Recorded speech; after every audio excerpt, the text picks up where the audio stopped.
Group 2 mains కోసం విశాఖలోనూ విస్తృత ఏర్పాట్లు చేశారు. మరింత సమాచారం మా ప్రతినిధి కోర్మరాజు ప్రత్యక్ష ప్రసారం ద్వారా అందిస్తారు. నరీష ఆంధ్ర విశ్వవిద్యాలయం ఇంజనీరింగ్ కళాశాల వద్ద మనం ఉన్నాం.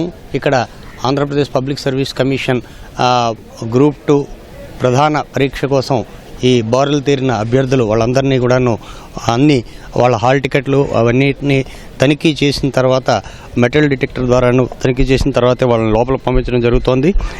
ఈ ఉదయం 10 గంటల నుంచి 12:30 గంటల వరకు మొదటి పరీక్ష, అలాగే మధ్యాహ్నం 3 గంటల నుంచి 5:30 వరకు రెండో పరీక్ష జరుగుతుంది. విశాఖపట్నం కేంద్రంగా మొత్తం 16 స్థలాల్లోనేమో ఈ పరీక్షా కేంద్రాలు ఉన్నాయి. మొత్తం 11,029 మంది అభ్యర్థులు విశాఖపట్నం కేంద్రంగా పరీక్షలు రాయనున్నారు. దీనికోసం విస్తృతంగా ఆంధ్రప్రదేశ్ పబ్లిక్ సర్వీస్ కమిషన్ ఏర్పాట్లు చేసింది. మొత్తం 14 మంది లైజనింగ్ ఆఫీసర్లని నియమించింది. మొత్తం అన్ని కేంద్రాలకి ఒక్కొక్క అధికారిని గ్రూప్ 1 అధికారినే సమన్వయకర్తగా నియమించడం జరిగింది. అలాగే ఈ మొత్తం 16 కేంద్రాల్లోని సంబంధించి మొత్తం అంశాలన్నింటినీ కూడాను జిల్లా జాయింట్ కలెక్టర్ మయూర్ అశోక్ ప్రత్యేకంగానేమో పర్యవేక్షణ అధికారిగా ఉన్నారు. దాని తర్వాత ఆర్డీఓ అలాగే జిల్లా కలెక్టర్ కార్యాలయంలో ప్రత్యేకంగా కంట్రోల్ రూమ్ని ఏర్పాటు చేసి ఈ పరీక్షలన్నింటినీ సమన్వయం చేయడం జరుగుతోంది. ఎందుకంటే ఈ పరీక్ష వాయిదా వేయాలనేసేమో గత కొంతకాలంగానేమో నిరుద్యోగ అభ్యర్థులందరూ ఆందోళన చేస్తున్నారు. అయితే ఇది సహేతుకం కాదు. ఇప్పుడు దీనిపైన రాష్ట్ర ప్రభుత్వం కూడా ప్రత్యేకంగా ఆంధ్రప్రదేశ్ పబ్లిక్ సర్వీస్ కమిషన్కి ఒక లేఖ రాసింది. దీన్ని పరిశీలించండి, నిరుద్యోగుల వినతిని అనేసేమో దాన్ని చివరి క్షణంలో ఇప్పుడు ఎమ్మెల్సీ కోడ్ అమల్లో ఉన్నందున ఈ పరీక్షలను వాయిదా వేయలేమనేసేమో ఆంధ్రప్రదేశ్ పబ్లిక్ సర్వీస్ కమిషన్ నేను రాత్రి ప్రకటించడం జరిగింది.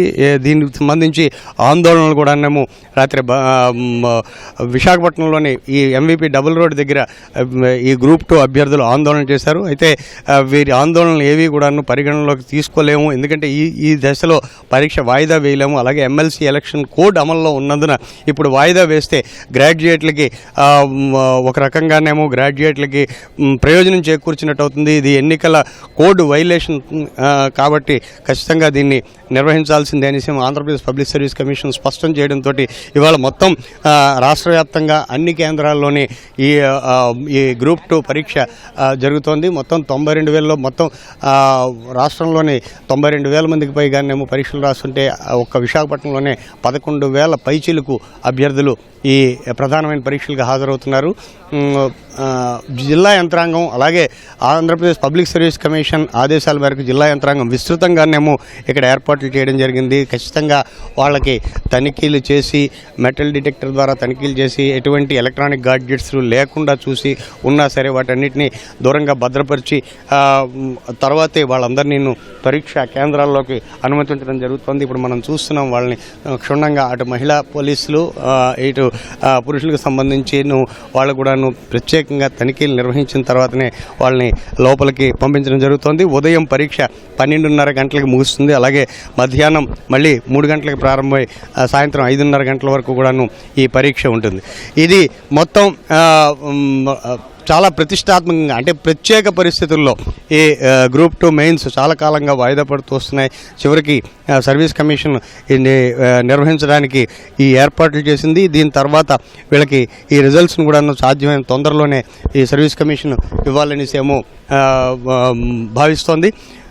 అయితే ఇక్కడ ప్రధానంగా చెప్పుకోవాల్సింది ఏంటంటే అభ్యర్థులు గ్రూప్ 2 కోసం ఎప్పటి నుంచో సన్నద్ధం అవుతున్నారు. వీళ్ళు ఈ ప్రభుత్వ ఉద్యోగం సాధించాలి, దీనికి సంబంధించి పూర్తి స్థాయిలో వాళ్ళు ప్రిపేర్ అయ్యి ఉన్నప్పుడు వాళ్ళెవరిని నిరాశపరచలేమనేసేమో సర్వీస్ కమిషన్ స్పష్టంగా చెప్పింది. దాని ప్రకారమే ఇక్కడ పరీక్షకి ఈ బారులు తీరారు. వచ్చిన వాళ్ళందరినీ కూడాను అంటే ఈ నిర్ణీత సమయంలో 9 గంటల 45 నిమిషాల్లోగా పరీక్షా కేంద్రంలోకి చేరిన వాళ్ళందరినీ కూడాను అనుమతిస్తామనేసేమో ఇప్పటికే సర్వీస్ కమిషన్ స్పష్టం చేసింది. కెమెరామెన్ శ్రీనివాస్తో Kormaraju, ETV News, Visakhapatnam. Over to studio.